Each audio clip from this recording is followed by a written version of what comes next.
In a dark world, remember to be the light. Welcome to our live broadcast. Black Swan Revelations presents Rev 5. Here is your host, the Black Swan himself, Shane.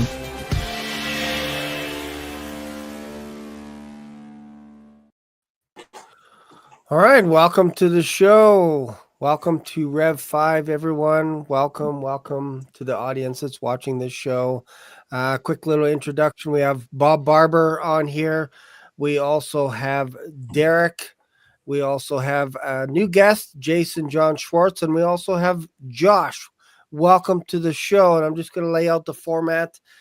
Basically, how we do this is I introduce a topic. We go around the circle for like a couple of minutes. And we talk about that topic. And then if one of the panelists wants to introduce something that they have on their mind, they can introduce the topic. And then we just go around the panel and we talk about their topic. And we just do that. We do that for, I don't know, 2-3 hours. It's pretty fun stuff.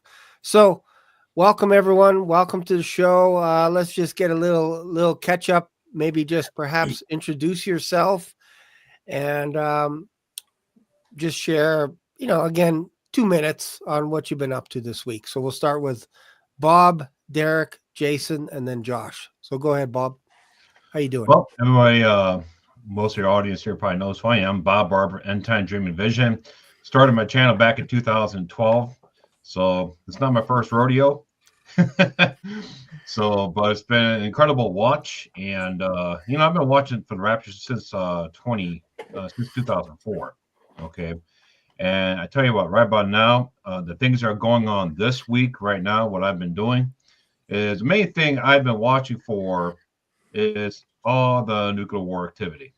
That's the main stuff I've been watching for. I think I'm just at that point now that the next step up is Russia shooting an intercontinental missile with a warhead on it. That's the next rung, I believe, of escalation, because they already used an intercontinental missile already. So they used it, but they did put the warhead on it. So the next rung is the intercontinental missile with a warhead. Okay, so that's the main thing I'm looking for, guys. That's what I've been doing this week, is watching a lot of content dealing with that stuff, because I know that deals with the rapture, and we are taken out here in the moment of the twinkle of an eye when this exchange takes place. But the thing is, will it take place, like this week or this month or even this year? Okay, they're ratcheting up the Cold War, and we're in a Cold War right now. We're not in a hot war. It's a hot war when the nukes start detonating. We're still in a Cold War, right? Okay, but it's a very intense Cold War. So That's what I've been watching this week and keeping up with. Awesome. Thank you for that, Bob. Derek, what have you been up to? Well, as you know, last week I took a little bit of a break. I try to make my rounds on these shows when I'm invited, but took a little family time, which was nice. I hope that everybody had a wonderful Thanksgiving. If you celebrate Thanksgiving, I know you guys up there in the hinterlands up there in the north don't have the same holiday as we do, but it's still a great holiday. Even if it's not a national holiday, you can still celebrate. So took a nice little time off, and been eager to come back on with all you guys, talk about some of these weightier matters. And I know, Josh and I, we were actually talking a little while ago on one of his streams. I'm just kind of enjoying what I think is the calm before the storm. I think we're kind of in the eye of the hurricane, and we might as well just enjoy this little bit of rest, this little bit of calm while we're at it, because I think once the new administration takes place, we've got a couple of different possibilities, a couple of different options, and neither one is probably very good. There's probably a very slim chance that, that we come out of this doing really well. There's probably a couple of different options, and neither one looks really great. So let's just enjoy the rest while we have it, and trust that, the Lord's plan is still on the table. Nothing has been postponed, and He's coming for us soon. Awesome. Thank you for that, Derek. And Jason, our new guest panelist, welcome to the show tonight. Thanks, guys, for having me. So I've had my channel for about 6 or 7 years. It did not start out as a Christian channel. It was a ketogenic diet, fasting, and intermittent fasting, kind of stuff like that. And I had lost a lot of weight. But while that was happening in 2019, I became a Christian. Always believed in God, but was not a Christian. more attached to the Eastern kind of stuff, interested in like near-death experiences, kind of all of that situation. And finally, trying to find fulfillment in this world, trying to fill the void with all sorts of things that ended up, imprisoning me. And slowly but surely, the Lord brought me, like a stubborn mule. He made it quite painful to get to him. And so I became a Christian in 2019, and then I stagnated. I noticed a difference, but it was very slow, with a lot of backtracking and a lot of going off, and Jesus bringing me back. And I decided to, up my game and to start doing, more Bible readings and stuff like that. I would be like a gym membership, get the gym membership, got the protein powder, and super motivated, and then fizzle out, after 3 months, and not read the Bible for very extended times. Yeah. So I decided to use my platform. I just changed it to my name, because all the other names were just not showing up, and just started to do my Bible reading online. I'm not a Bible teacher, anything like that. And doing the readings and doing the studyings online, gathered a very small gathering. And that's pretty much what I do. I have, an interest really in the Trinity, heavily influenced by Michael Heiser's work. That's how I really was finally able to understand the Trinity, was the way he had explained it. So the things that when I approached Christianity, some Christians were not knowledgeable enough to keep me there, and their answers were not satisfactory. So the things that those things that confused me, I still remember. So I kind of concentrate on that. I'm an oddball when it comes to hell. I believe in conditional immortality, and that's influenced by Chuck Missler. My brother recently passed away 3 months ago. He has a huge channel of astronomy, over 100,000 subs. So a lot of the UFO community, out of love for my brother and his memory, have jumped on board. And I try and use a Genesis 6 approach, that the alien phenomena is likely interdimensional. It's a way of saying they're angels, fallen angels. And that's my passion, the Nephilim, Genesis 6, using, Enoch 1, even though it's not inspired, just to find context and things like that. That's pretty much it. Oh, that's good. Good. Thank you for that, Jason. Appreciate it. Josh, welcome to the show. Thank you. Thank you for having me on. What have you been up to this week? Well, today I was just pounding down some ice cream and some Oreos, getting all fat and sassy. That's right. That's why we have Jason on here to talk about intermittent fasting. Yeah. I mean, dude, like, I'll be honest with you. What's your email, man? Because I'm going to need it. Yeah. No. I'm for real, though. I'm we'll exchange our info in private chat. That'll be cool. Sure. Okay, so let's just get going here. I just wanted to read a quick scripture here. Introduce the concept of our heavenly New Jerusalem, and maybe some people don't know this on the channel or whatever, but New Jerusalem was kind of hinted at a couple of times in the Old Testament, which, as you know me, I'm a huge fan of the Old Testament. I spent a lot of time reading the Old Testament. I think the ratio is like 4-1. Every 4 times I go through the New Testament, I manage to get my way through the Old Testament. So let's just jump into Isaiah chapter 2. This is kind of an interesting glimpse, if you will, at New Jerusalem. Look at this here. The word that Isaiah, can you guys see that all right? All right. Yeah. The word that Isaiah, the son of Amos, saw concerning Judah and Jerusalem, and it shall come to pass in the last days that the mountain of the Lord's house shall be established in the top of the mountains, and shall be exalted above the hills, and all nations shall flow out of it. And many people shall go and say, Come ye, and let us go up to the mountain of the Lord, and to the house of God of Jacob, and he will teach us of his ways, and we will walk in his paths. For out of Zion shall go forth the law and the word of the Lord from Jerusalem. And he shall judge among the nations, and he shall rebuke many people, and they shall beat their swords into plowshares and their spears into pruning hooks. And nation shall not lift up sword against nation, and they shall learn, neither shall they learn war any more. So I love that verse. I love talking about New Jerusalem, and then obviously we'll go into a little bit more with the most obvious text which would be in Revelation. I like to flip to the end of the book every once in a while if I get a little bit downcast, I get a little bit down or whatever. I like to flip to the end of the book to see if we win. That's what I like doing every once in a while. So what are you guys' thoughts a little bit just on that introduction of the New Jerusalem? Well, the New Jerusalem, the Bible talks about this thing is gigantic, 1,500 miles square, right? Mhm. And I always talked about the size of this thing on the earth. It doesn't make sense. It cannot be on this earth. But the Bible says that the new earth, that this heavenly city comes to.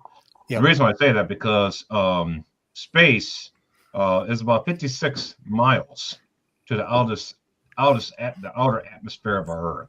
Okay, that's also the height where also the International Space Station is up there, 50, 60 miles. Right, Yep. that's how high the International Space Station that goes around our Earth. All right, this city is 1,500 miles.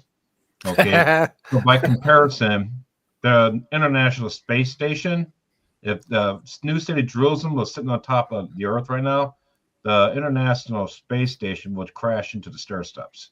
Yep. Going about Earth. Yep. Absolutely. Okay, that's huge. That's interesting. Yeah. All right. Now, how's that going to work? Are the stair steps that big? I don't think they are, but we don't know. Yep. But we know how on the scale. That's how big the city is.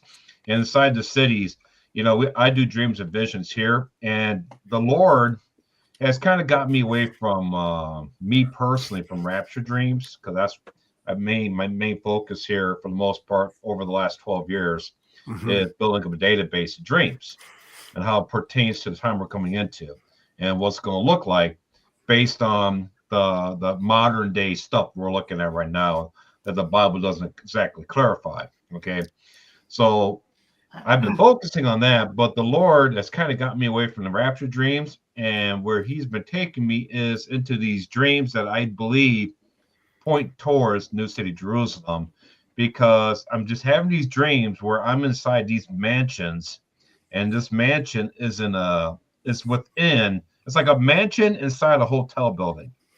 It's like a big hotel. It's like you come out, you walk out of your mansion, and this gigantic hallway, it's like you walk right into public from your mansion, and then you walk down the street, walk down the hallway to a restaurant, and other people are coming out of their mansions from their doorways as well. Okay, and this dream is like a recurring dream for me, and every time I have this dream, the mansion is different. Okay, so it's very interesting. That's where the Bible talks about. That's where that's one of the locations that we'll be able to reside in. All right, is in the new city Jerusalem. We'll have mansions in there, and it's going to be an absolutely incredible thing. New city Jerusalem is a capital of the new world. It's also the capital of this world. Okay, a lot of people don't want to admit it, but the capital city of the planet Earth is Jerusalem. You know why? Because up in heaven, all you have, the only city you have up in heaven is a Jerusalem. There's no New York City up in heaven. Okay, there's no Los Angeles, just Los Angeles in the second heaven. All right, Jason. Okay, Yep. So there is nothing like that up in heaven, like New York, nothing like that. The only thing up in heaven is Jerusalem. Yep. Okay, so that obviously pointing towards Jerusalem is the capital city here as well in the first heavens. Yep. And in a sense, and that's where all the activity is for the most part now, and especially during the tribulation. So it all makes sense. Yep. No, that's good. And speaking of which, if you go to, where did we go? Verse 17. Isaiah 65, verse 17. For behold, I create new heavens and a new earth, and the former shall not be remembered nor come to mind. But be ye glad and rejoice forever in that which I create. For behold, I create Jerusalem, just like Bob was talking about, a rejoicing, and her people a joy. And I will rejoice in Jerusalem and joy in my people, and the voice of weeping shall no more be heard in her, nor the voice of crying. There shall be no more thence an infant of days, nor an old man that hath not filled his days, for the child shall die 100 years old. But the sinner being 100 years old shall be accursed. And Bob's favorite verse, and they shall build houses and inhabit them, and they shall plant vineyards and eat the fruit of them. They shall not build and another inhabit, not like the old days when Israel was inhabiting Canaan. The houses were already built for them, and the vineyards and everything else was all set up. But this time they shall not plant and another eat. For as the days of a tree are the days of my people, and mine elect shall long enjoy the work of their hands. They shall not labor in vain, nor bring forth trouble, for they are the seed of the blessed of the Lord, and their offspring with them. And it shall come to pass, before they call, I will answer, and while they are yet speaking, I will hear. The wolf and the lamb shall feed together, and the lion shall eat straw like the bullock, and the dust shall be the serpent's meat. They shall not hurt nor destroy at all in my holy mountain, saith the Lord. Amen. Pretty cool stuff. Cool Amen. stuff, huh? Amen. So, Well, yeah, go ahead, I Derek. was gonna say, I think of it. It ties in also to Psalms 122 verse 6, where David's writing in the psalm, "Pray for the peace of Jerusalem. May they prosper who love you. Peace be within your walls, prosperity within your palaces." And, if you really think about this and you really break it down to its most base level, there will be no peace in Jerusalem until the Messiah returns. It says that Jerusalem will be a cup of trembling. And so when David is telling us to pray for the peace of Jerusalem, we're actually praying for the new Jerusalem. We're praying for that. The Lord said the same thing. Your kingdom come, your will be done on earth as it is in heaven. It's all the same thing. When we're praying for the peace of Jerusalem, we're asking for the Messiah to return and bring about the new Jerusalem. Yep. By the way, did you get those pictures I sent you in the email talking about the Yeah. size of Jerusalem? Yeah, I saw that. Let me just see if I can find that. That's actually quite funny. Let me see. Actually, no. It's not. I don't have this one open, but I did see that map. I don't know if you can forward it while I'm we're gonna see if talking. I can. I might be able to share my screen. Let me see if Yeah, I can. yeah. If you could do that, that'd be better. Let me try to share my screen and give you those where you can see them. These are just pictures of. They're the footprint of what Jerusalem would be if it were here on Earth. Mm-hmm. Let's see. No, now it's gonna be a bugger. Okay, I'll try something else.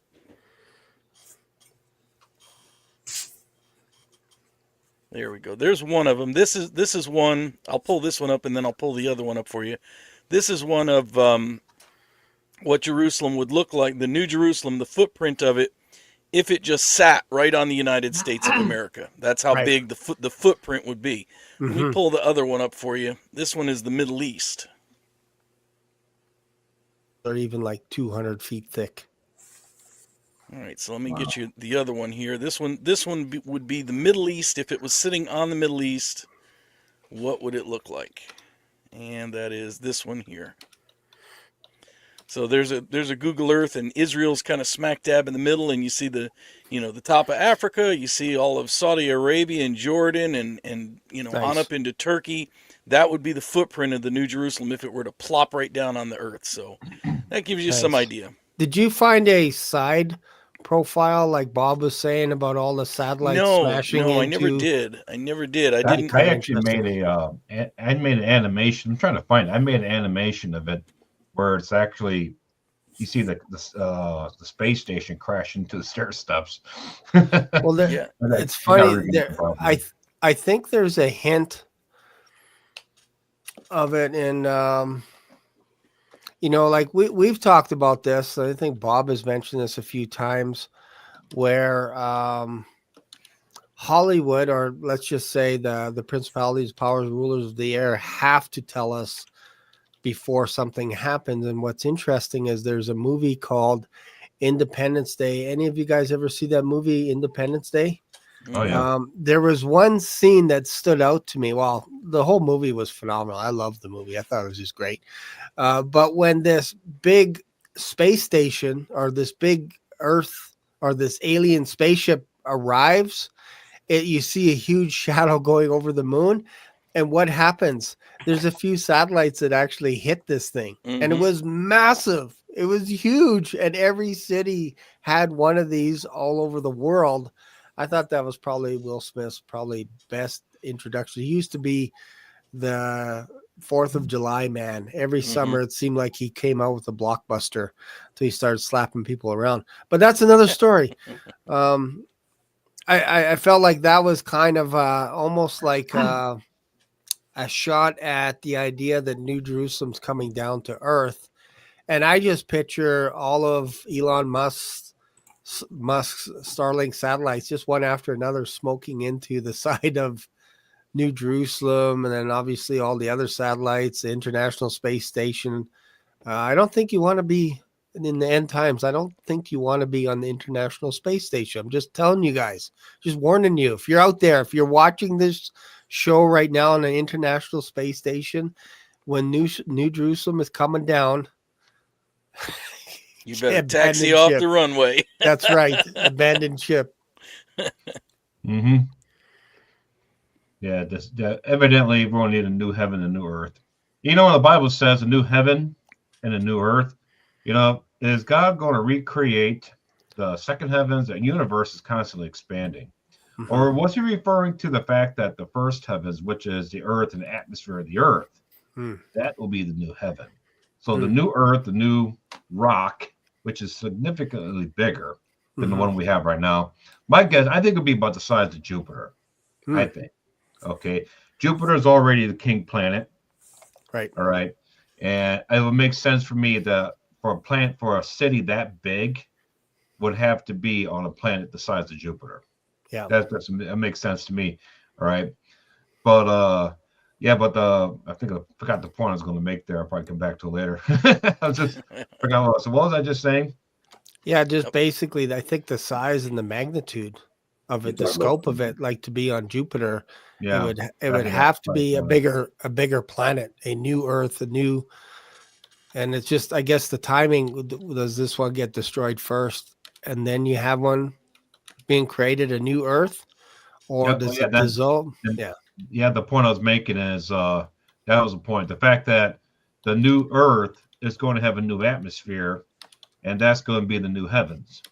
Okay, you're going with. I think the second heavens will stay around, but the first heavens will have to be. If God gets rid of the first Earth here, the Bible talks about from the ground to the air where the birds fly, and up in the upper stratosphere of the Earth. That's the first heavens, right? So if you get rid of the Earth, you get rid of those heavens. So the Earth has to be replaced. And the heavens, the atmosphere around the new Earth will be the new heavens that are replaced. Yeah. What's interesting I'm just saying that could be it. Or he could replace space entirely, which I wouldn't make sense to me why he would replace the entire universe, because none of us has ever seen it. God's the only one that can enjoy it, because he's the one that's seen it all. Yeah. So why would he get rid of it? Yeah. All the inhabitable planets stuff. What's interesting is in Genesis 2, we see a whole chapter dedicated to the idea of a firmament being hammered out. And the stars are placed inside of it, which is kind of interesting. The sun, the moon, the stars, and everything. And we don't exactly know the width of the firmament, but in Revelation, it says there's no more sea, which is kind of interesting in some ways, because I thought, what if that is that space that it's just gone, and then now New Jerusalem drops onto the new Earth, and all of a sudden you don't have it, like it's just different because there's no need for the sun and the moon. That doesn't mean it doesn't exist, but for sure in Jerusalem, because there's no temple, there is Jesus Christ and God the Father in New Jerusalem dwelling with man, and there's no need for a temple, and there's no need for the moon and the sun to light that city. So it could still exist outside, because you got to plant Jesus stuff. Jesus is the light of it. Yeah, for sure. So Well, what's interesting is if you go back to that Genesis account, you actually read the creation account, it says on day one that God created, light, that he brought forth day, that he brought forth light out of darkness and day out of night. But there was no sun, moon, or stars until, what was it? I think either the third or the fourth day. I can't remember now. But, he actually created the land, and he created the sea and the air, and then he created plants. And, then he got around to making the sun and the moon and the stars, I guess, because the plants, they survive off of sunlight. And so what it led me to believe as I was studying this was God created the spiritual realm first. He separated the light from the darkness. Now, if you look out into outer space where there is no moon, no stars, no sun, like if you took all those things out of outer space, what do we have? Just black, right? It's darkness. So he created the light and the dark. We live in the dark. We're creatures of the dark. This physical realm is dark. His realm where he is all light. That's why you won't need a sun or a moon or stars, because he is the light wherever he is. But it's interesting to think about, because, I've heard stuff like, why would he recreate the heavens? Well, I've heard people say it's because wherever Satan has defiled, he's going to have to, kind of cleanse house, That includes the heavens where Satan has roamed. It includes the earth. And what Bob was saying, I thought was kind of interesting too. Like what if, and we don't know, we're just throwing stuff out here and speculating, but what if the earth, as we know it, was destroyed? We know the earth would be destroyed by fire one day. And what if the new earth is like remodeled Jupiter or something? And you might say to yourself, well, yeah, but that's not the earth. We'd be living on Jupiter. Well, you could almost make the case that, for instance, Air Force One, okay? That whatever plane the president gets on, it's Air Force One. It doesn't matter if it's a Cessna 152. If the plane, if the president steps into a Cessna 152 with a single pilot bringing him, that's Air Force One. Mm-hmm. So you could almost make the argument, if he wanted to remake one of the other planets like Jupiter, somewhere bigger, and say, okay, everybody, we're moving here now.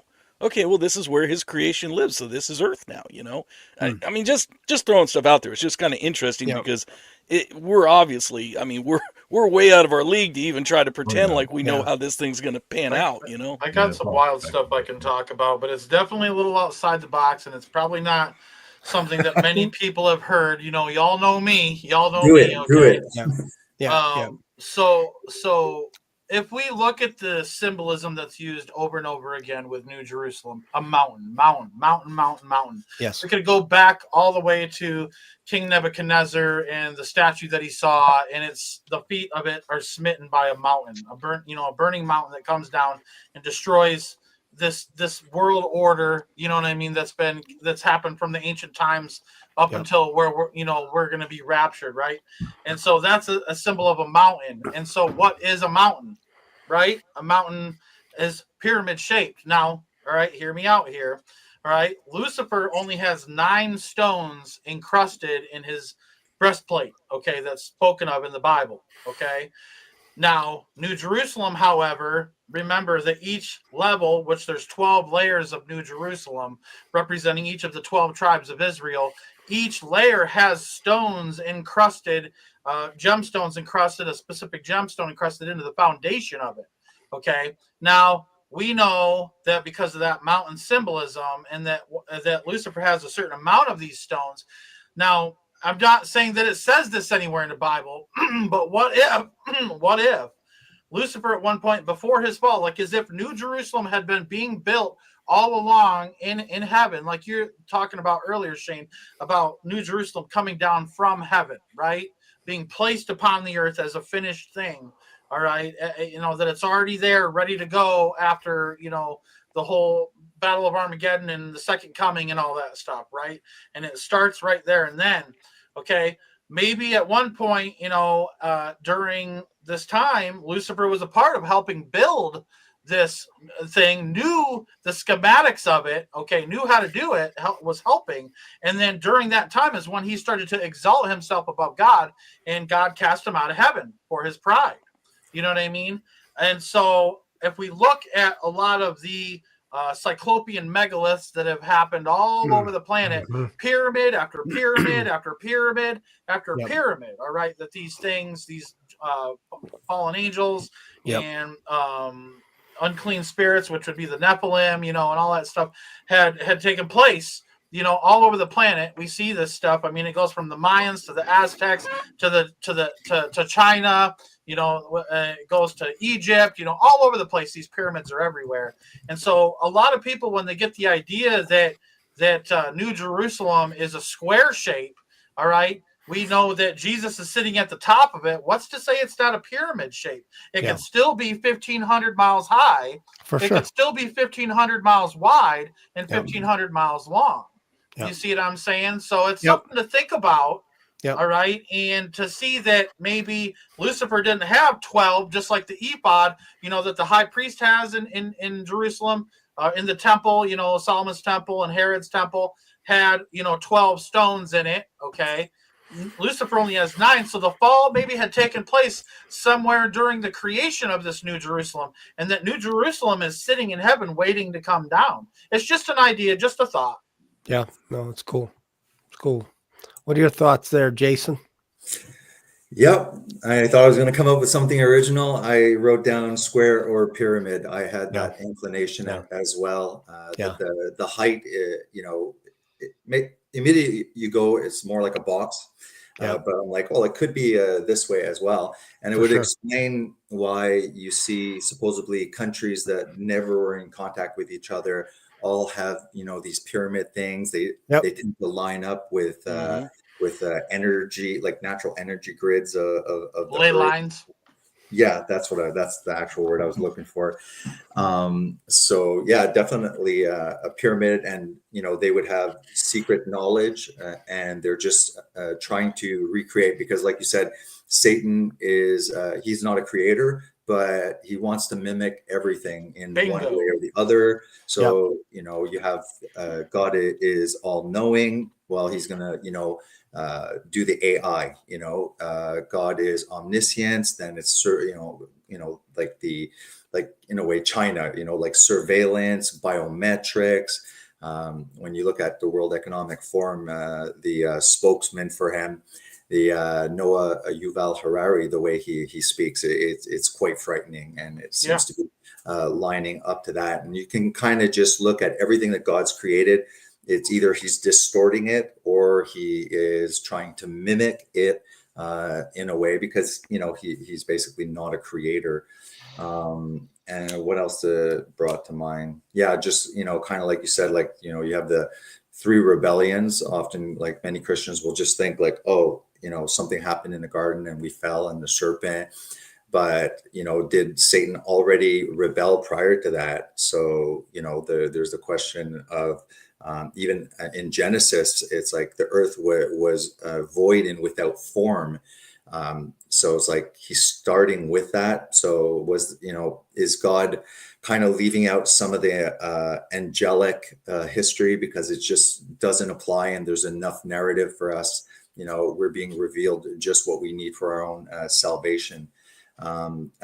Also, Independence Day, I haven't looked at it, but it would, in Ezekiel, the description, I'm wondering if Independence Day, when that huge spaceship starts coming out, and it's clouds and there's fire, that I think that they got their inspiration from Ezekiel. And for sure, wheel within a wheel and all that stuff. Yeah, exactly. And I'm starting to realize that I was heavily influenced as well by Greek thought. So Greek thought is close to Gnosticism, where the Greeks believed that the physical was evil, not fallen like the Christian worldview, but evil, and to be the whole point is to become a disembodied spirit, to leave the physical realm. And I think what's dangerous is that even me, it was I forget where I saw it, but it kind of like really hit me. They're like, no, if you look at the visions and stuff like that, the spiritual realm has physicality. It has stuff, it's not just like swirling, colors, or just the universal consciousness and everything's ethereal and stuff like that. And I think that worldview can be dangerous, because if it's physical, they're never going to attach that it's possibly a deceptive, nefarious, spiritual manifestation. And what else? That's pretty much. Yeah, no, that's good. Let me just read this here. Isaiah 14. I think this kind of lines up a little bit with what Josh was saying as well. Let's see here. Where was I? 14. 14. I will ascend above the heights of the clouds. I will be like the Most High. Yet thou shalt be brought down to hell, to the sides of the pit. They that see thee shall narrowly look upon thee. Up here, verse 12. How art thou fallen from heaven, O Lucifer? Which is interesting that Lucifer is in the King James Bible, by the way. It's not in any other version. But son of the morning, how art thou cut down to the ground, which didst weaken the nations? For thou hast said in thine heart, I will ascend into heaven. Which is interesting, right? I will exalt my throne above the stars of God. And where did God put the stars? In the firmament. I will sit also upon the mount of the congregation in the sides of the north. I will ascend above the heights of the clouds. I will be like the Most High. Very interesting stuff going on there when you're talking about sides of the north and mountains and imagery on earth. Like we are, like when you go back, it's interesting that you mentioned, what did you call it again, Joshua? I've heard that term before a few times. The Cyclopean megaliths. Yeah. So when you look back, it's almost like, this is what I picture. This is me, the Black Swan, saying this. I'm picturing these giants building these big pyramids, dropping them on one another, because they're like, we can't even duplicate this stuff today. Like, they're so magnificent. They're so huge that even the people, if you go to some of these places where they have tourists and the locals, they don't even know how they're built. They're like, we have no idea how these things are moved around. Stonehenge is just a tiny comparison compared to some of these infrastructures that are in place. And I'm like, this could be pre-flood stuff. Mm-hmm. There's a lot of those Stonehenges that are all over the place. They even are in the land of Israel in some of these archaeological digs where they had these cities that were in the land of Canaan, what was considered the land of Canaan before Israel became a thing. And there's just a lot of, it talks about, like when you were reading that scripture, it reminded me about how God said, that Lucifer did walk amongst the stones of fire. You see what I'm saying? And me being someone who's into rocks and gemstones and things like that, I appreciate the beauty that God creates. That's what is inside of an opal. They consider it a type of fire. You know what I'm saying? And it always, there's a opalescence that happens. There's, pearlescence that happens. And so it makes me wonder, what were those stones of fire that we're talking about? But it's obviously a gemstone of some kind. Yeah. You know what I mean? That's something that's precious to God. You know what I mean? And I think that it's a symbol of status. You know what I mean? If you look at the 12 tribes of Israel, look at like the priest has the stones in his ephod. Lucifer was the most beautiful angel in heaven at one point. He has 9 stones in his chest. You know what I'm saying? Gemstones to God is a symbol of status. The 10 Commandments, it said that actually when God wrote the 10 Commandments, that they were on blue sapphire. All right, that actually what's sitting, those tablets are blue sapphires, supposedly, which is a corundum, which is a 9 on the Mohs scale, which is incredibly hard. And it's amazing that Moses could lift those up and throw them down to the ground and break them. I'm serious. That must have been something else. But to see, anyways. Yeah. That's good. Topic. Sorry. That's good. I appreciate that. We'll go to Bob. Then I know Derek just can't wait to jump in here. We don't want to lose Derek. Don't want to lose Derek. Go ahead, Bob. Sorry. No, I was just going to mention real fast. We're talking about the pyramids and talking about the Stonehenge and stuff like that, and how incredible, what it took to build them. Evidently, we all know they're not fooling nobody. Giants built that stuff. Yeah. Okay. You half human, half angel, Nephilim, Genesis 6:4, like Jason was talking about. Yep. Okay. Yep. Giants built that stuff. They all gather on these big stones. Ready? 1, 2, 3, lift. Move it down. I move stones like around my home. I watch ants. Ants are incredible. They can pick up they can lift 3-4 times their weight.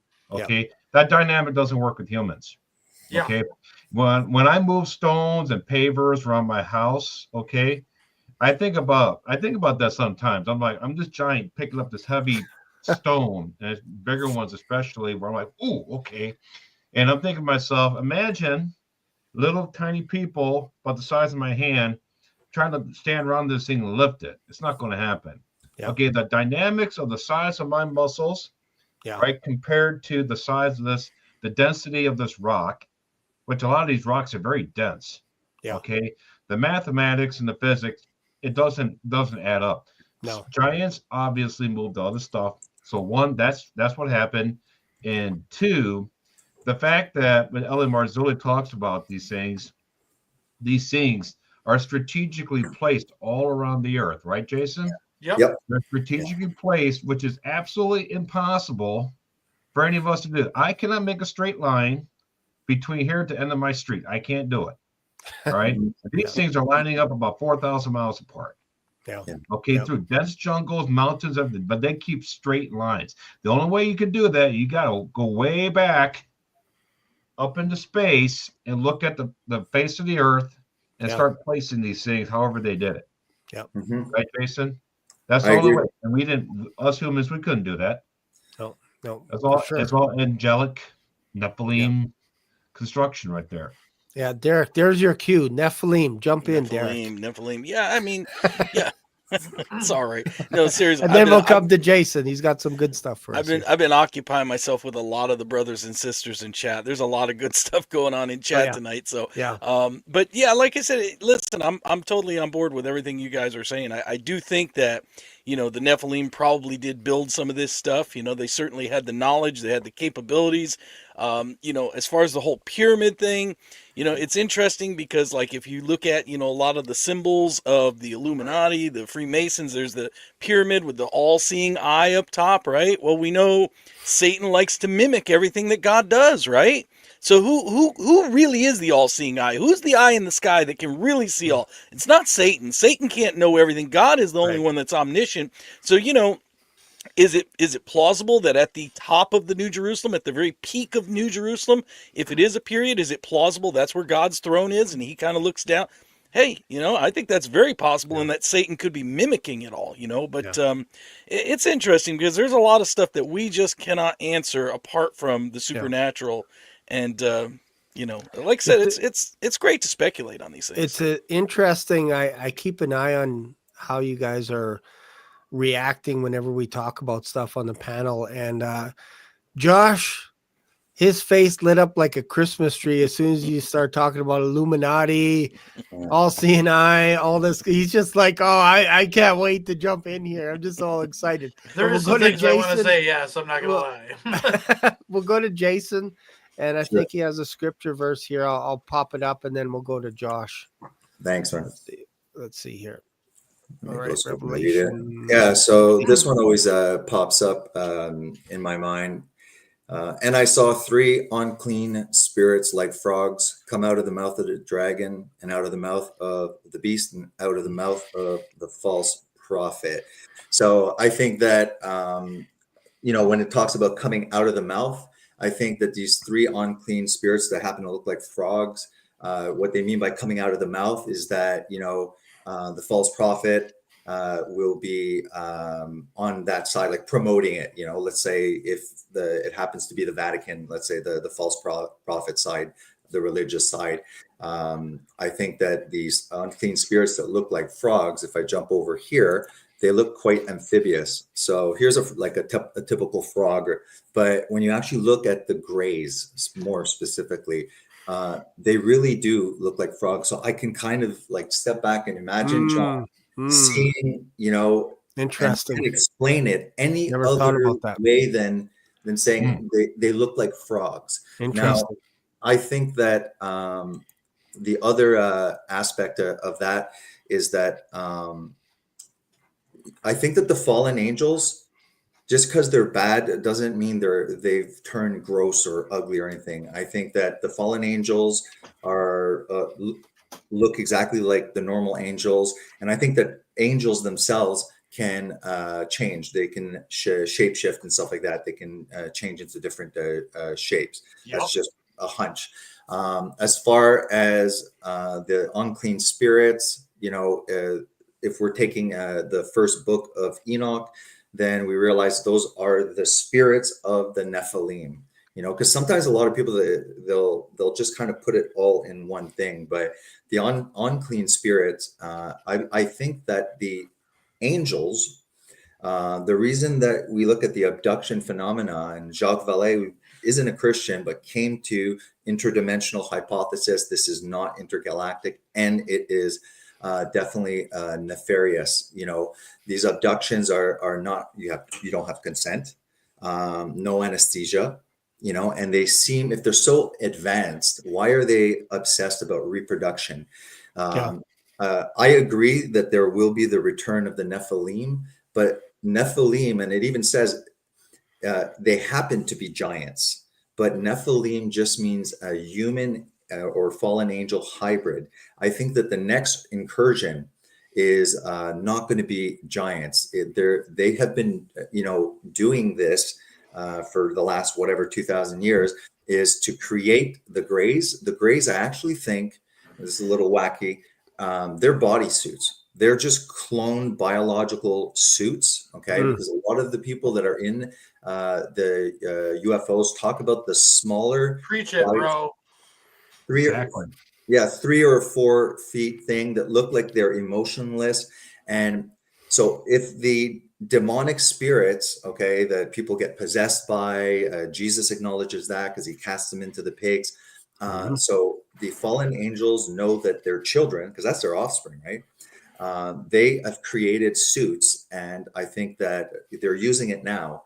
And I can see prophetically that there's 3 evil spirits like frogs. And I think, and that's kind of why the Christian community, there needs to be a balance. Of course, I need the Bible study, and this stuff I can get really into because it's exciting, it's good, but we have to present this because everybody is buying into the UFO kind of stuff. And if Christians don't start giving a worldview and showing that, look, we have a book that's like, with the Old Testament included, like 3,000-year-old book that is getting, everything basically, I could say, right.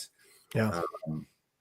I'll leave it at that for now. I have other stuff, but I'll wait till my turn around. No, it's interesting when you go back to looking at any photos taken of Egyptian hieroglyphs and all this stuff. Now that you mentioned frogs, I never tied 2 and 2 together, that they're reptilian in nature and all that. I've heard that. Yeah. I've heard that. What did you say? Amphibious? Yeah, they're like, I think there's reptilians, but they're amphibious looking too, Yeah.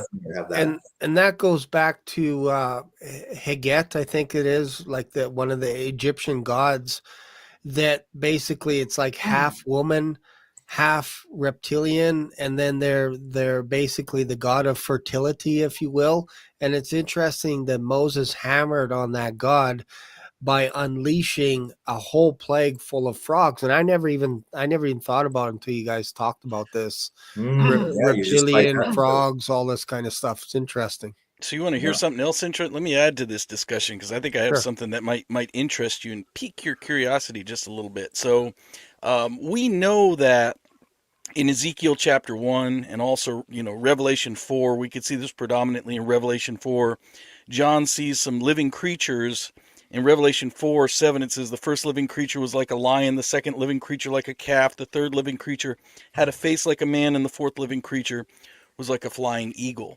And we see this represented in Ezekiel as well. So what I'm about to tell you is something that I read a long time ago in, I think it was like some rabbinic literature, some ancient Jewish literature, which take that, as it is. I mean, it's not gospel. It's certainly not the Bible. It's just interesting. Sometimes you get a little bit of insights into what somebody else was thinking or what they've learned.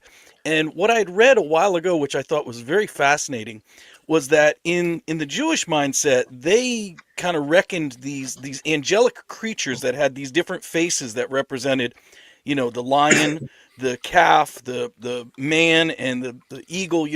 They recognized these as like angelic authorities, if you will, over those kingdoms. Like the lion was over the kingdom of the wild animals, the calf was over the kingdom of the domesticated animals, the face of the man obviously was like a messenger to men, and the eagle was over the flying birds. But now here's where it gets interesting.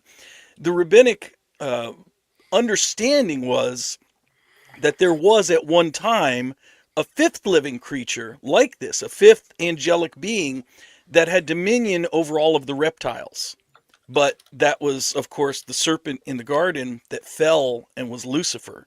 So I just thought that was kind of interesting, because we talk about, frog-like beings and alien-like beings and, the reptilians and stuff. And it's just kind of interesting that mindset is out there. Now, whether that's true or not, I don't know. That's just, again, take it for what it's worth, take it with a grain of salt. But I just thought that was interesting to add into the conversation.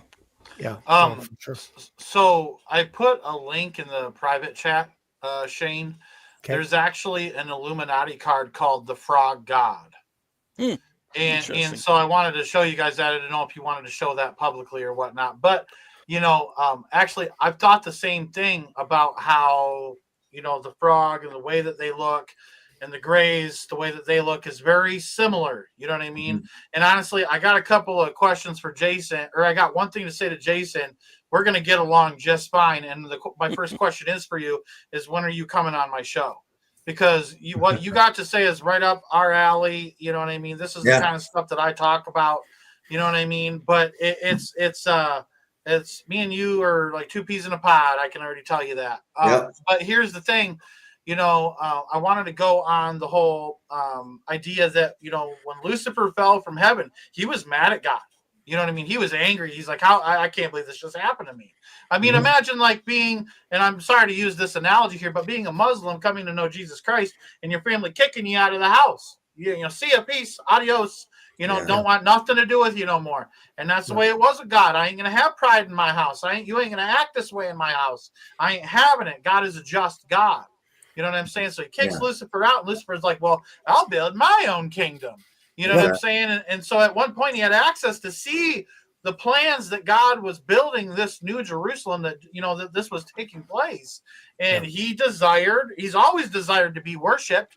You know what I mean? He's always desired to try to step ahead of God and do something on his own. You know what I mean? And go outside of the Bible. He's not, a lot of people think he's confined by prophetic things and the things that God says. He always tries to go outside of them. He always tries to go ahead of God. He always tries to jump the gun. Look at Adolf Hitler. Perfect candidate as the Antichrist. They even had the mark. I'll even show you. I have the German money right here because I use it as an example. But they literally call it the mark.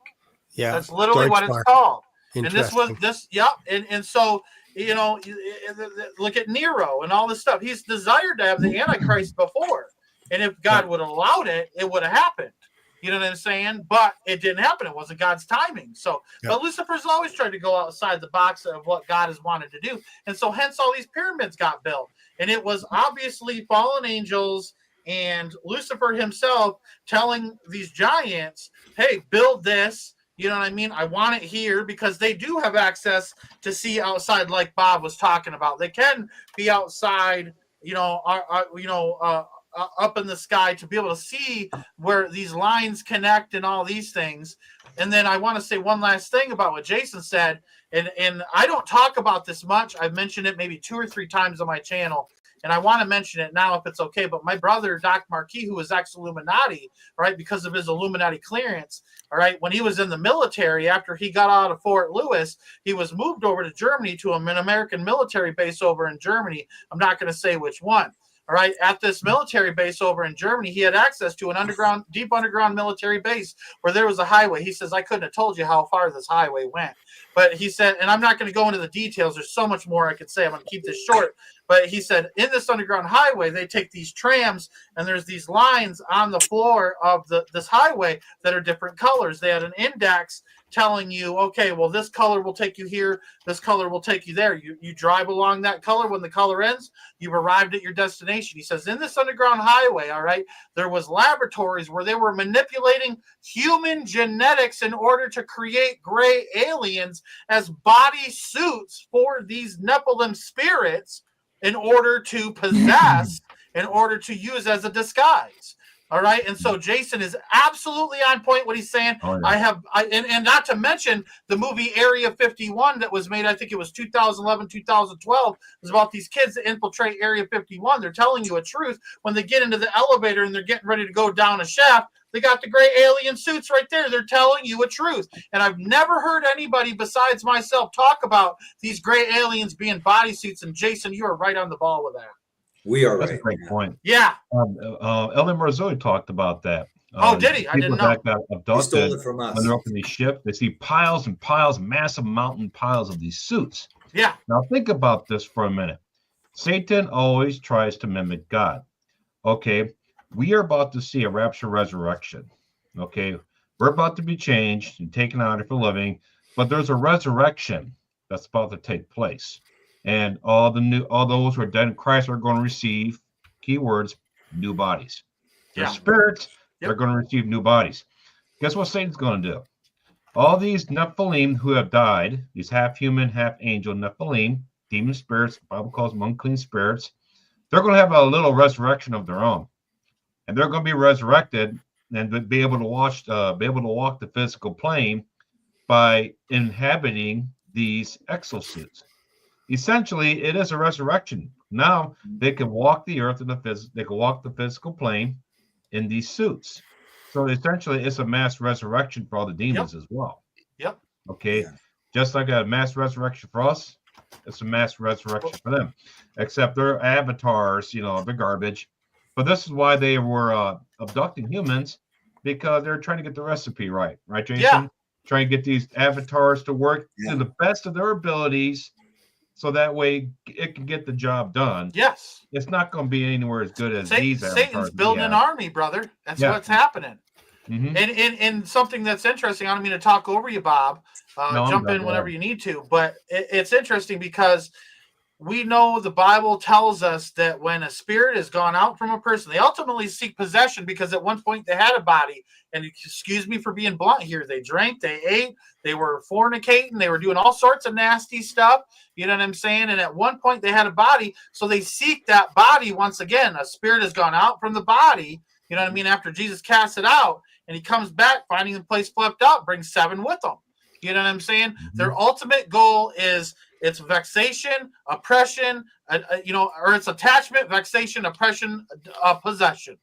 They want to get inside of a body. And so it's always been difficult for them to get inside of humans. It's not that it's super rare or anything like that, but it's a little more difficult than just to have the government make them a suit, you know what I'm saying, that they can slip into. You know what I mean? And when these people are dealing with alien abduction experiences, for one, the name of Jesus Christ stops the scenario. All right. These people cry out to Jesus and everything ceases and stops. But everything that goes hand in hand, everything that happens in alien abduction scenarios goes hand in hand with demonic possession scenarios. You see what I'm saying? Like when these, go ahead. I'll ask you guys. I'll ask you the question here, Josh. Because Jason, I'm sure knows the answer to it. I think everybody does. Yeah. Do fallen angels, need resurrected bodies? Do they need exosuits? No. They were never originally created. With bodies. Right. But these demons were, like you're saying, they missed that body. It's cold. They're incomplete. They're missing out a lot. They want a body. That's why they try to inhabit people. It says in the Bible that it's like as if they're in a desert without a glass of water. They're in a dry place. Yep, Bob, you're right. Mm-hmm. They want bodies. So when you see these, and I like what Jason gets into. He says like there's a distinction between the Nephilim and fallen angels. Sometimes people try to make it synonymous with each other. Demons or fallen angels. No, fallen angels are fallen angels. Exactly. Demons are half human, half angel. Okay. They're essentially hybrids, like Jason said, demigods. Okay. That's what they are. They're unclean spirits. All right. So I like the fact that you make that distinction there, Jason. Thank you. Yeah, Jason was on the ball, man. You were on point, brother.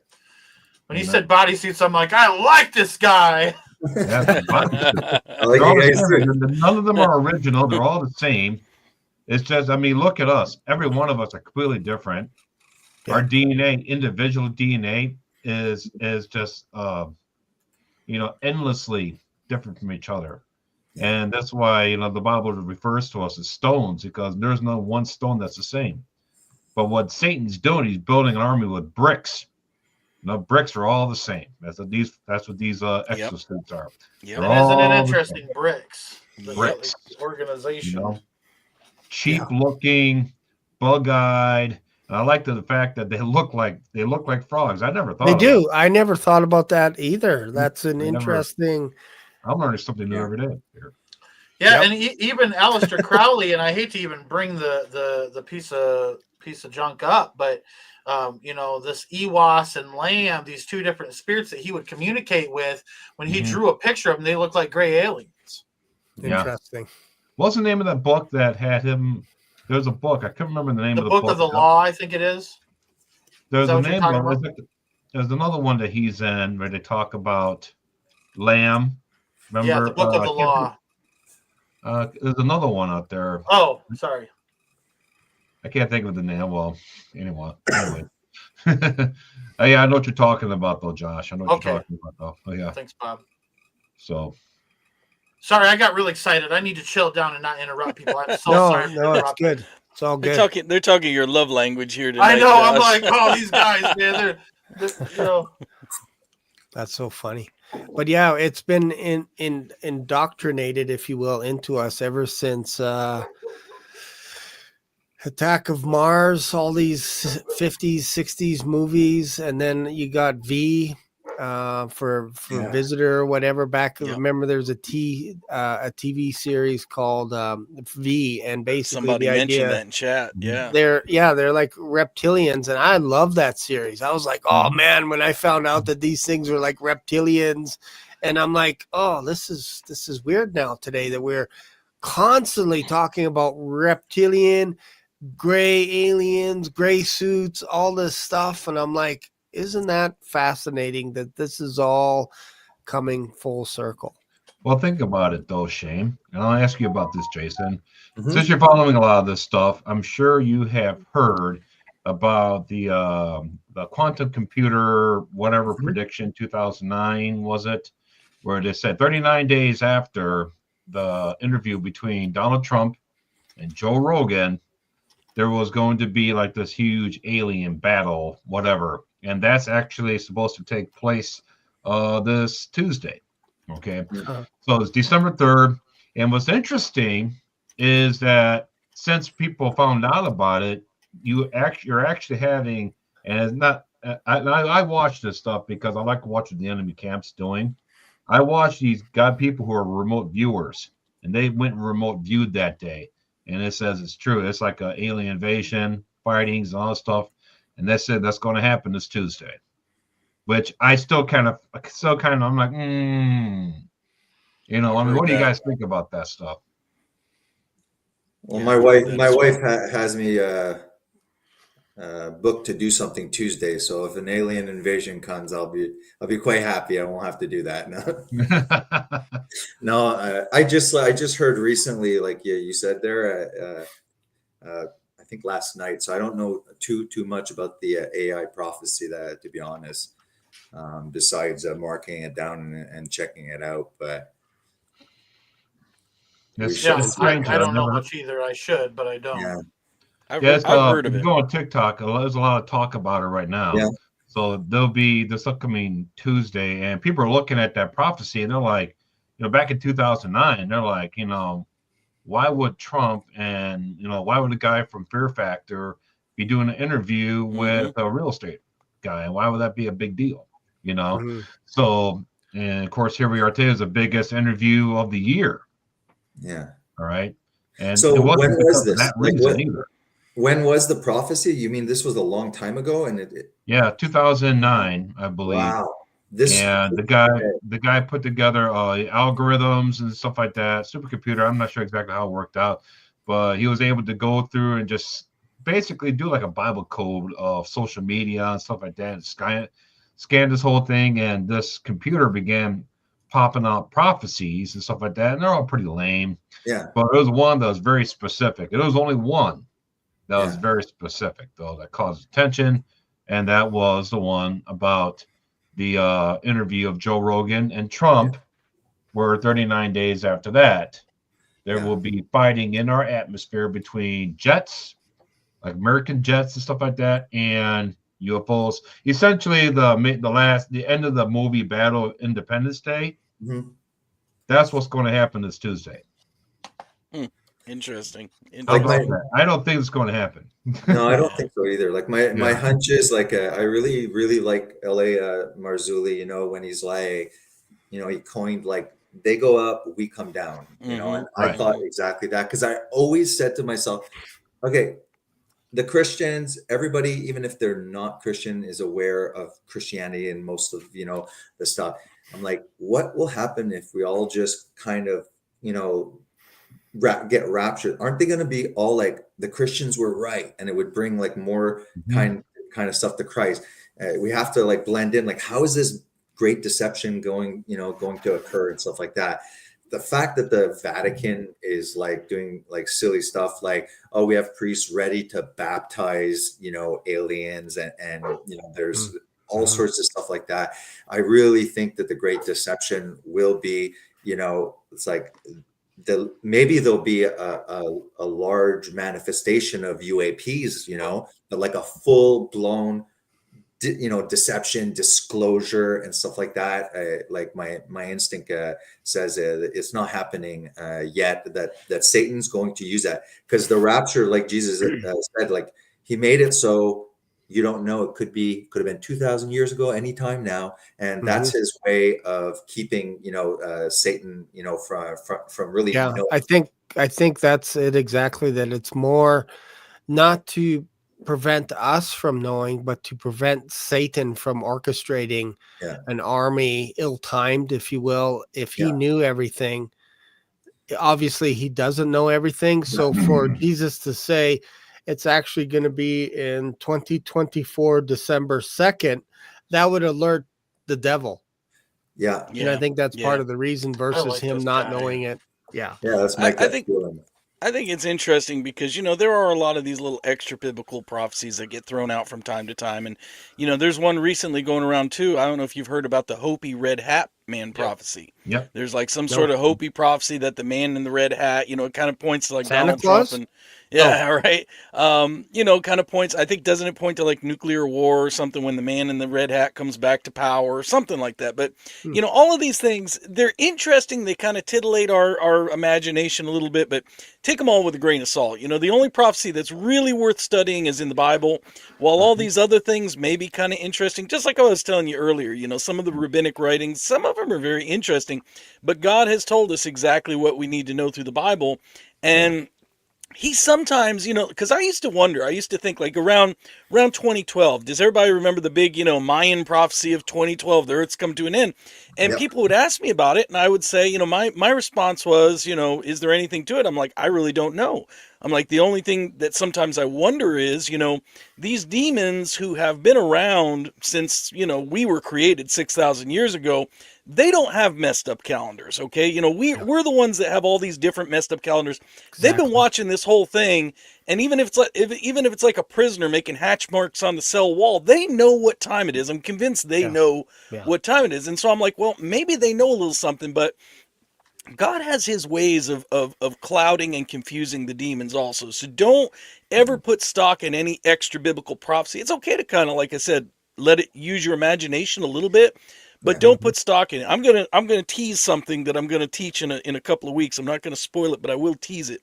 So you're gonna have to stick around. This will probably come early January, maybe mid-January, when I get into the Gospel of Mark in my studies on Friday nights. I am going to show you why it is that the demons knew exactly who Jesus was and why they killed him anyway and didn't know what they were doing. How, you know, Paul says, had the principalities and rulers of this age known, they would not have killed the Lord of glory. Well, they knew who he was, so why did they kill him?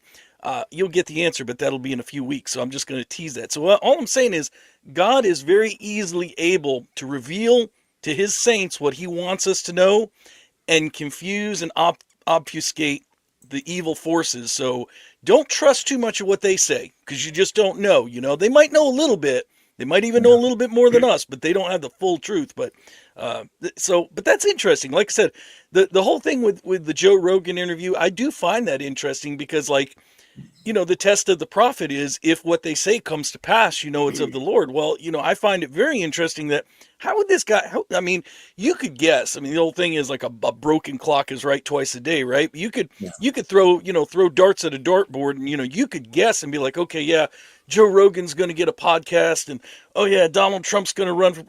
How do you know that? You don't know that. That would be a heck of a guess if you guess that. So I think it's interesting, but, I'm not making it. I mean, hey, my wife is off of work Tuesday. We're going to go have lunch Tuesday. That's all I know is happening Tuesday. I don't know about anything else.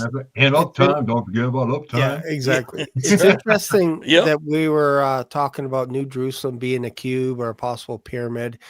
Again, it's interesting that a famous TV show, Star Trek Next Generation, had Captain Picard. He was kidnapped by aliens.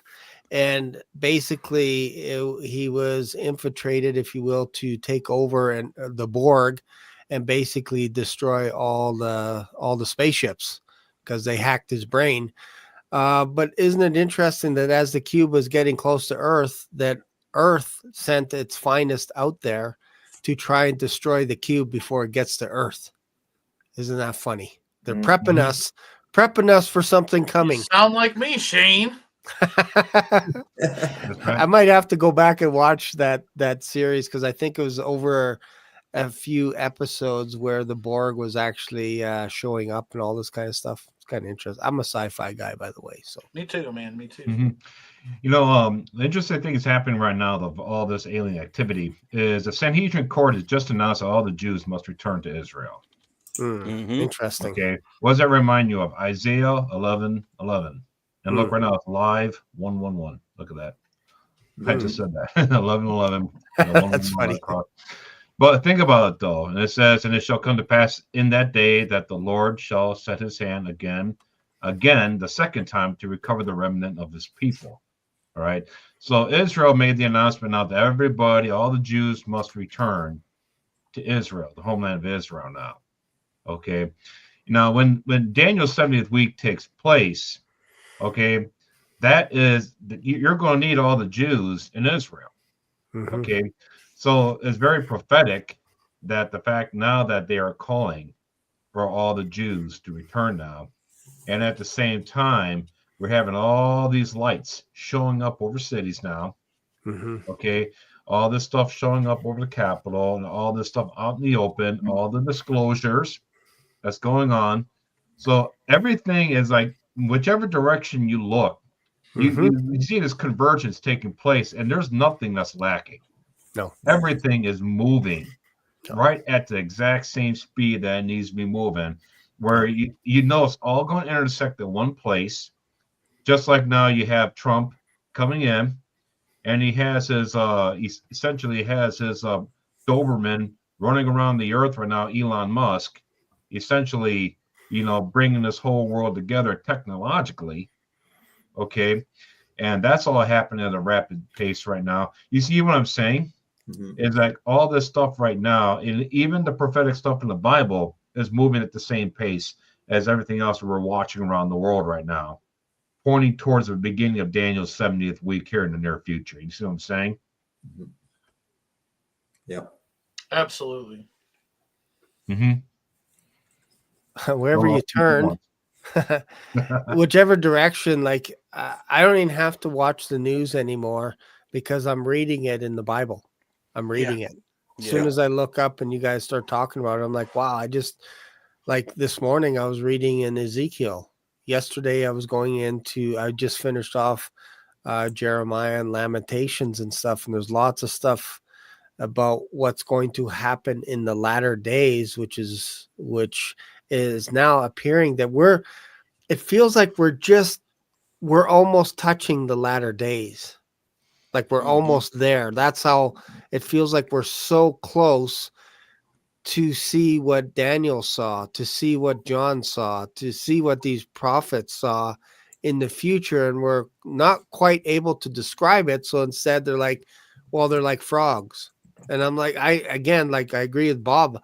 I never thought of that attachment to maybe hieroglyphs looking like reptilian, looking like frogs. All of a sudden now I'm like, whoa, hang on here 1 second. Locusts, all this stuff, right? Mm-hmm.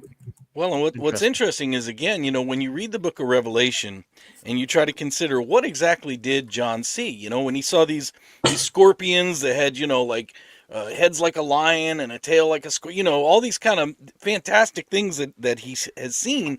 He's just trying to describe what he's seeing with what he understands. Some people have said maybe he was viewing like battle tanks and just kind of describing them with the best way he could.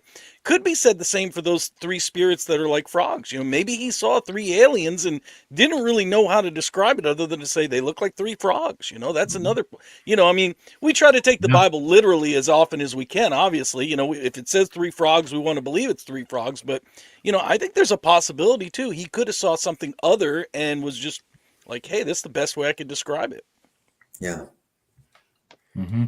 Well, I think if you take the book of Revelation literally, you're going to get yourself in trouble real fast. Like on almost like the first page, you're going to be like, oh man, candlesticks. Okay, those are literally wax candles. Right. 7 wax candles. Okay, got it. Like you're in trouble now. You're in trouble. 2-edged sword. Uh-oh. What does that mean? Jesus has a 2-edged sword. Like, wow, what kind of steel is that?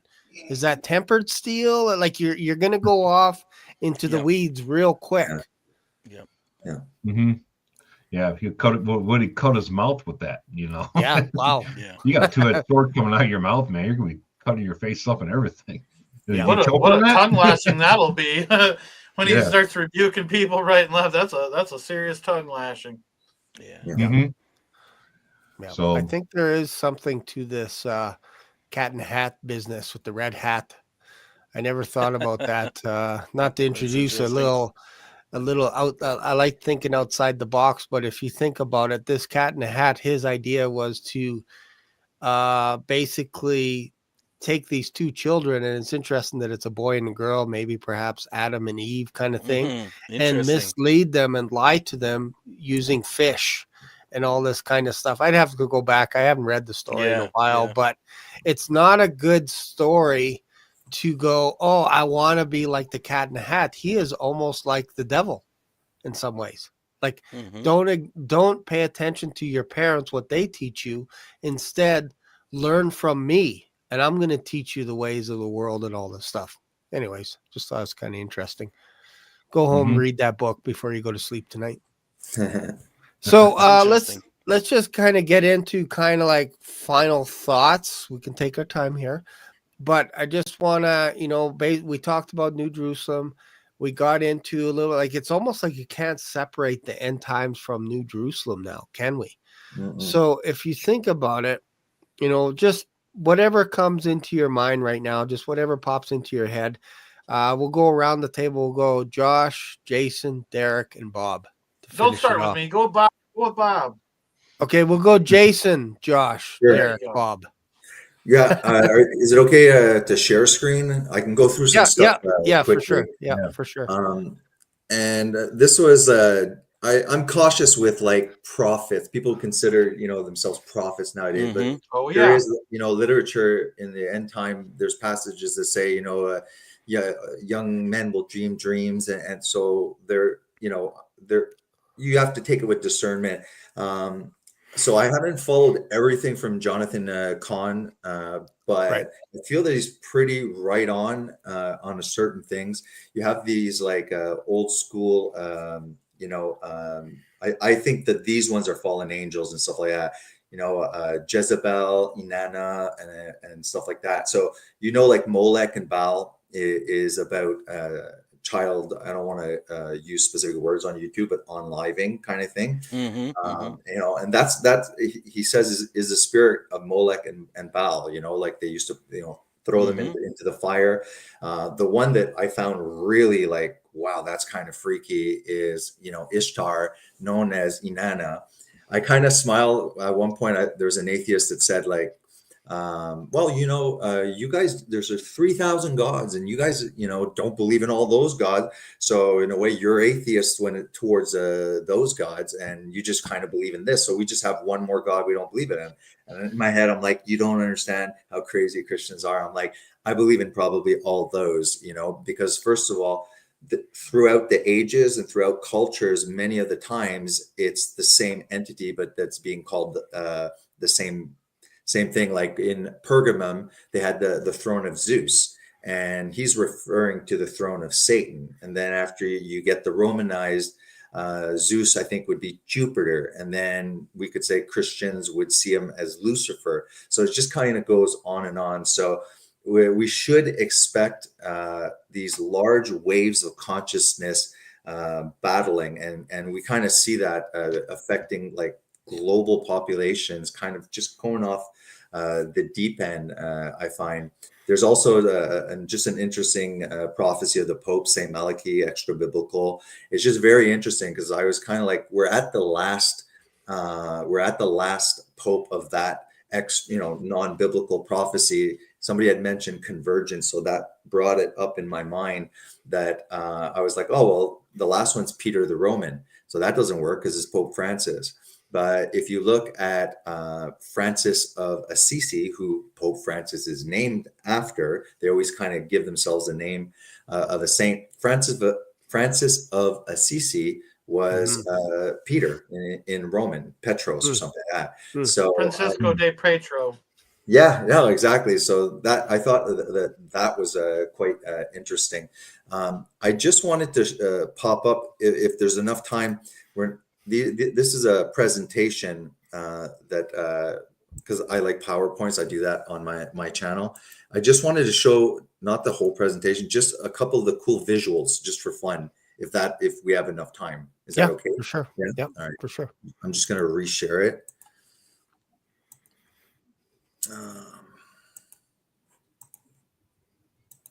There. Yeah, I am. It's coming up now. It should pop up now, guys. Boom. Good. You see, so again, I put this in the same category as the first book of Enoch. In Enoch, we get, Genesis 6 completely expanded. We kind of understand a lot more what's going on. But this book here specifies that not only were they doing abominations with, the daughters of men, creating these hybrids, they were also mixing. I mean, we could go as far as to say, they weren't just mixing animals together. Possibly the mythology in Greek mythology, where you have these chimeras and stuff like that. For sure. I mean, we're doing this in the lab. We're mixing human DNA and stuff like that. This is the passage. I don't want to read it quick, but here it says, they took from the cattle of the earth and the beasts of the fields and the fowls of the air and taught the mixture of animals of one species with another. So to provoke the Lord. Another thing I wanted I'll just go through the visuals. They're doing some wacky stuff like this. Just going to go through any. It brings up these ideas that the Greeks weren't idiots. They developed logic and rationality, like they were smart people. And here we see. I see these as fallen angels that were worshipped. And so we got CRISPR technology now that's able to create super soldiers. And all this to say is that that's interesting. If Christians are not taught that yes, the flood arrived because man's heart was corrupt and stuff like that. Well, look here now, but it was specifically that Noah was perfect in his genealogy. Yeah, he wasn't 100%. a perfect man. We know he messed up all the time. A lot of Christians don't have that. It's unfortunate because then they can't defend, and then non-believers are asking legitimate questions, and it's like you can't. They're saying he's a monster, and you're like, because they don't have the whole worldview, they kind of can't have very good, strong apologetics. So we see giants not only in the Bible, we see it in many, many Native Americans. For example, the Sitikai. This is a mold of, a jawbone that they found compared, all sorts of chimeric manipulations to provoke the Lord, leading to the flood. This here, now, look, the best I can do is, I don't know if you really want to research, you'd have to go to the New York Times and find out if these are legit, but a superficial search, there's skeletons that were found, and, people believed in the Bible. So it wasn't like an outrageous, claim. They were like, yeah, there's giants. We found them. Of course, they're in the Bible. Bible's true kind of thing. But all of this is being quite suppressed. And we look at how humans often try and mimic idols, like now we do that to movie stars and stuff like that. But we can see that the headboarding that some tribes on the bottom right here were doing is to mimic these gods and stuff like that. So I don't think these Egyptian sculpture here is artistic allowance. I think their skulls definitely look like that. And Brian Forster on YouTube's another one that's very, very good. He's done the archaeology behind that. We see the elongated skull that passes all over Egypt. Giants, little guys with skulls, Gilgamesh. It's all over the place. Like when you see it, and once your eyes are open, kind of thing. Flood stories are all around the world. And I'll leave with, I'm just going very quick there. I don't know what I have on this. Anyways, the serpent mounds. Oh yeah. Here's the megalith. So it's, like L.A. Marzulli says, I believe he coined that too. Is that it's fallen angel technology, but it's Nephilim architecture. So, because it's insane, like the size is. And it's interesting if you look all throughout the world, the serpent is always the good guy. You look at Kundalini meditations with chakra, that's raising, the serpentine energy to open up your third eye, and myriad of lotuses and stuff like that. And the serpent mounds, you see China's obsessed with dragons. You see Quetzalcoatl in the Mayan and stuff like that. Like Christians are the only guys saying we don't like the serpent. I'm serious. I know. I mean, even the Vatican and stuff like that. It's like they just love the serpent. This is in the Vatican. It's in the shape of a snake. Okay, it's ridiculous. What's going on. Go back to the Vatican for a second there. This theater they have. Yeah, I've seen that shape, and I'm pretty sure that was what Israel. They had a big party, a festival, and they call it the Nuva party. If you look at it again, it was on October 7th when Israel was invaded. A bunch of the young people were having a festive, and when you look at it, it looks like a serpent. I don't know how else to describe it. But it looks like these young kids were worshiping, maybe perhaps unknowns to them, because they thought they're just going to a rock concert. Yeah. But it was very much, it looked like a serpent festival. It was all what it looked like to me. It's interesting. You have this here. This is like a mirrored image of this horrible artwork that's in the Vatican. The Vatican, of all places. But it's this is what it looks like. This is supposed to be Jesus, coming out. It looks like, it looks like a lizard. And look at his hair. It's even here, without highlighting it, it's a serpent. There's all sorts of, like, it does not look divine. It looks wretched, right? And this is in the Vatican. It's definitely a snake. And then after, when you double up Jesus, it literally is Baphomet. Yeah, it's some pretty crazy stuff. I think that is crazy. I know that sorry, I didn't mean to interrupt. Sorry. No, continue. You know what? I'm just going through. I was just gonna say there's the Jesus Christ that we believe in, and then there's the New Age Christ, the Maitreya, the world teacher. Yeah. And not a lot of people know that when someone's mentioning Jesus Christ, just because they're mentioning Jesus Christ doesn't mean they believe in our Jesus, the one that we believe as the bride of Christ.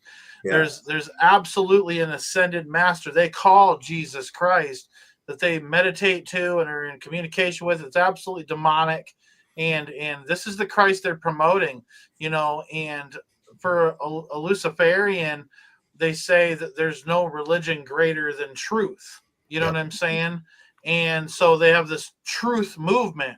It's really dangerous stuff because everybody's like, oh yeah, Jesus Christ, I pray to Jesus, all that stuff. But is it the Jesus we believe in? Everybody hears like, well, we hear when someone believes in God, well, the devil believes in God, and the demons know God and all this stuff. And well, everybody has a God. What God do you believe in? You know what I'm saying? Yeah. It literally the same thing goes into Jesus Christ. And so I don't believe that is the Jesus Christ that we believe in.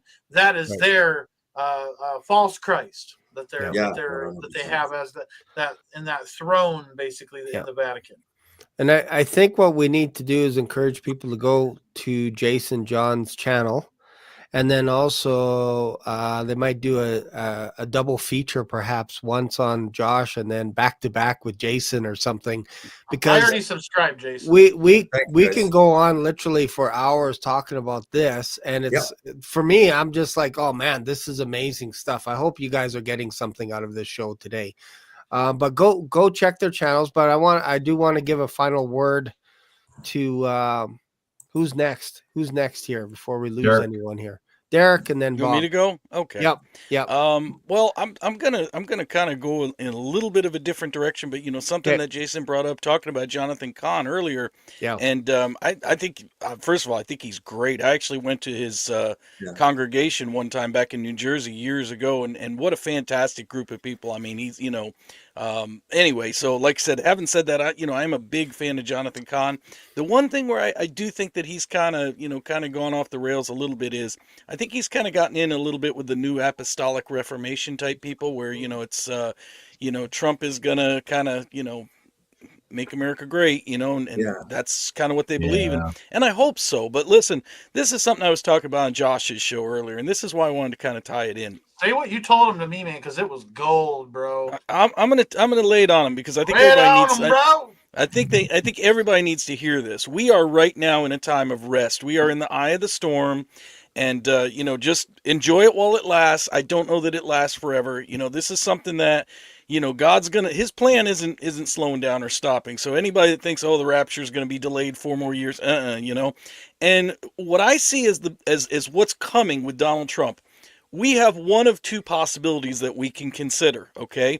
Possibility one is that he's controlled opposition and he's working for the globalists and just kind of the Trojan horse, to keep everybody on the right quiet, and think that everything's going to be great, but really he's just going to be an agent of the New World Order like the rest of them. That's possible, okay? Not saying it is, just saying it's possible.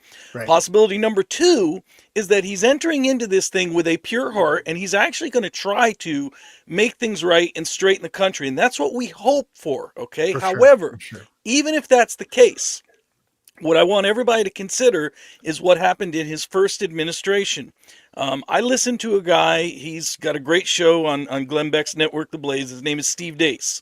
I don't agree with him theologically. He doesn't really believe in the rapture. He's, kind of more of a, whatever. But he did make a very astute observation about Trump in his first administration. What he said was, he compared Trump to, there's this movie, it's a horror movie, I wouldn't recommend it. I did watch it to see what he was talking about. Horror movie called The Cleansing Hour. What it's about a guy who he's like a fake priest. He goes on YouTube and he does exorcisms.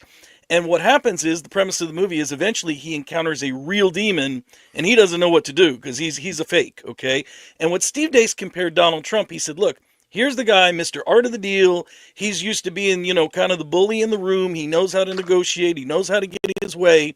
But when the real force of wickedness stood up to him, and we're talking about what happened now in 2019, 2020, when he had to dance with the devil, he didn't know what to do. He ran like a scared girl. He left it to other people to run his administration.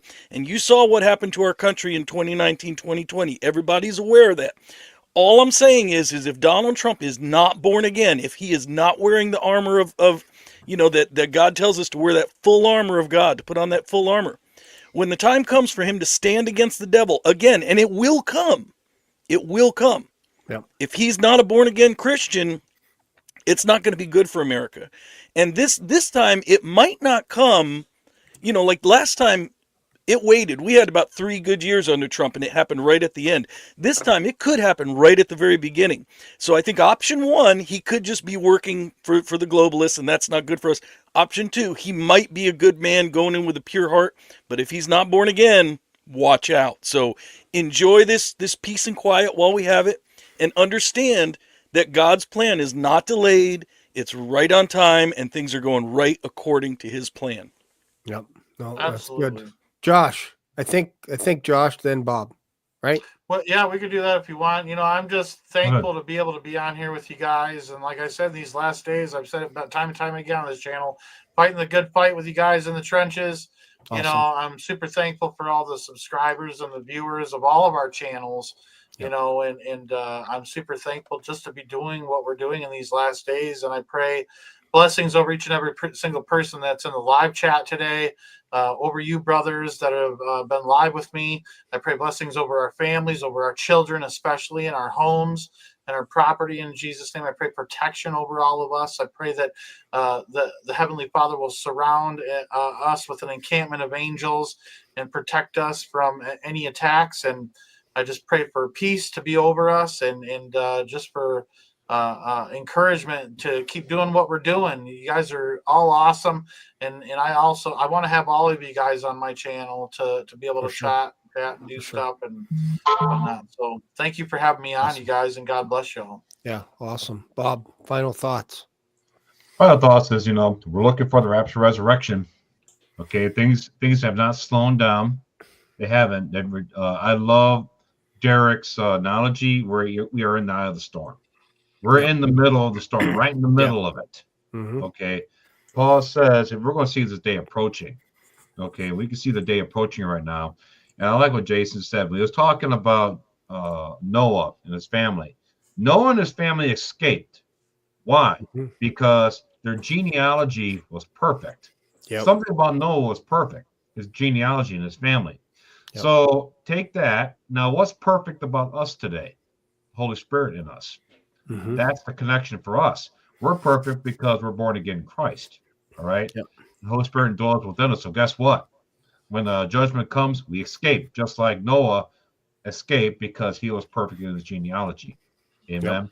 So That's we good. see that taking place. But we have today's December 1st. So we're looking at about 50 days towards Trump's inauguration. So it's a hot time that we're in right now.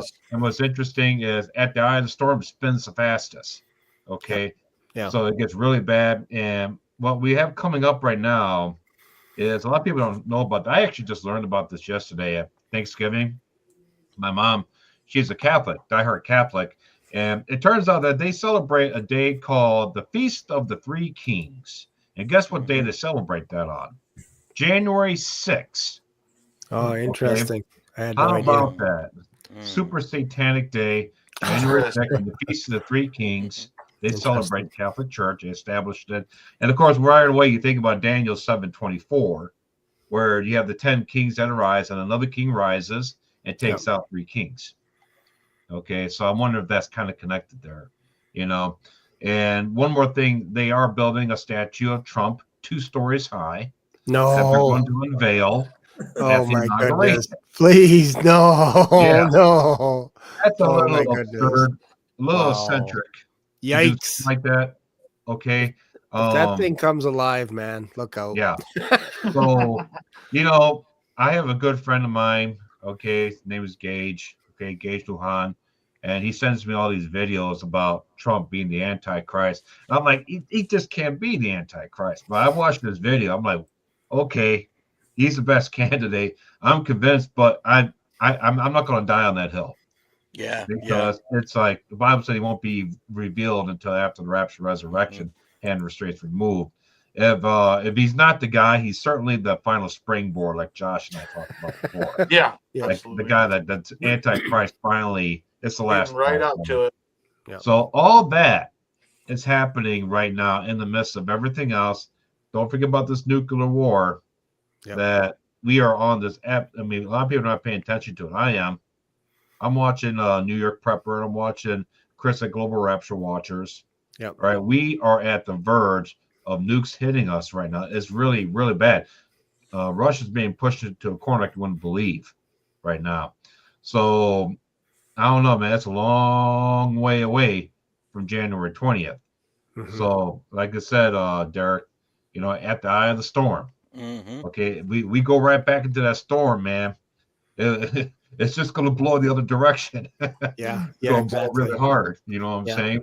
So right now we're nice and peaceful, and all of a sudden, you know, we're right in the middle of it. So hold on to your hats, everybody. Mm-hmm. Oh yeah, awesome. Your rapture hats. Yeah, thank you for that. Yeah, get your rapture hats. So that's good. Thank you guys for hang on to your britches. Go check out End Time Dream and Vision, and then also Departure Heaven. Rick usually has Prophecy Mondays, so I think Bob usually shows up on there as well. Sometimes a few others.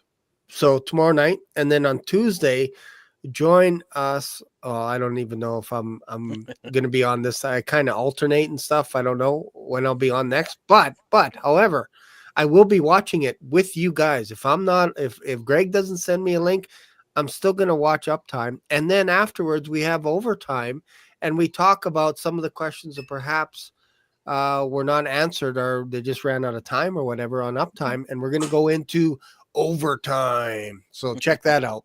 And then we also have Bible study with Derek, the long-witted preacher. He has great Bible studies during the week, and he kind of caps off by the end of the week, like on a Friday. He has a big Q&A, I believe, on Fridays. Wednesday's the Q&A. Wednesday's the Bible study. Yep. Friday's the Bible study. So he goes hard during the week. And then also the man, the myth, the legend, Jason. When's your next video coming out?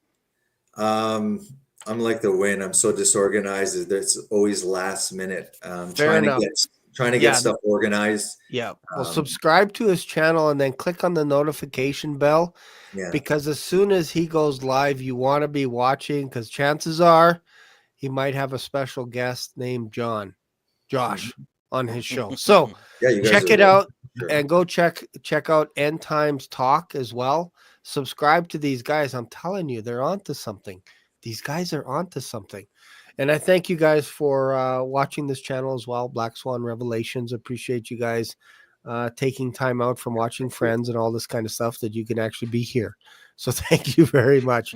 Appreciate it. And if you guys don't mind hanging out in the back, and just for the audience sake, we get, like, when the cameras turn off, we go really deep sometimes. We go like it would be nice if you guys could be a fly on the wall at the stuff sometimes we talk about behind the scenes. We've gone for an hour or so before. Yeah, sometimes we have to protect ourselves from getting punted left, right, and center by YouTube. But when the camera goes off, man, we're just like, the gloves are off. The gloves are off. All right, this is a tame panel, just so you guys know, until the camera goes off. Anyways, thank you guys. And just stick around in the back, and I'll say bye to everyone. Bye, everyone. Good night, everybody.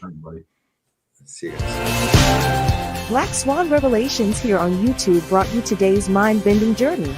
Dive into the discussion, your comments, questions, prayer requests, and powerful testimonies of Jesus' love are what fuel this community. Did today's episode hit home? Smash that like button. New here? Subscribe and ring the notification bell so you never miss a live stream or a video upload.